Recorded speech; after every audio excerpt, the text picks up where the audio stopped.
अध्यक्ष महोदय, हे असताना आजही सर्व संघटनांचा आग्रह आहे की जुन्या पद्धतीचं निवृत्ती वेतन द्यावं म्हणून भेटतायत, ते आग्रह धरतायत अध्यक्ष महोदय. याचा अर्थ सर्वांनी संमतीनं झालं असं चित्र दिसत नाही. या बाबतीत आपण काय खुलासा करणार?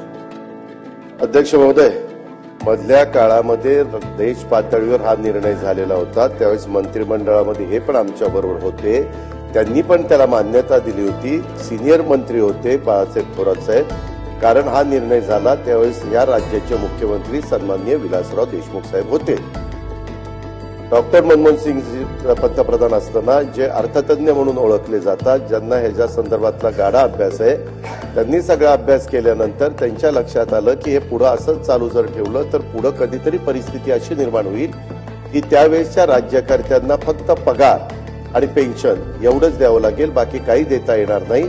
म्हणून सगळ्या राज्यांनी तशा प्रकारचा निर्णय घेतला, केंद्राने पण निर्णय घेतला. मला ही गोष्ट सभागृहाला सांगायची की सरकार या बाबतीत सकारात्मक आहे. कारण रिटायर झालेला राज्य सरकारचा किंवा निमशासकीयचा जो काही कर्मचारी अधिकारी आहे, त्याचं कुटुंब त्याचं पुढचं आयुष्य नीट राहण्याच्या करता त्याला पेन्शन मिळालं पाहिजे, त्याबद्दल दुमत नाही. परंतु ते पेन्शन मिळत असताना कसं द्यायचं, काय द्यायचं याच्याबद्दलची 3 लोकांची कमिटी केलेली होती. खूप काही त्यांनी वेगवेगळ्या संघटनांशी चर्चा केली आणि ती चर्चा करून मग तशा पद्धतीचा प्रपोजल पुढे आलेला आहे.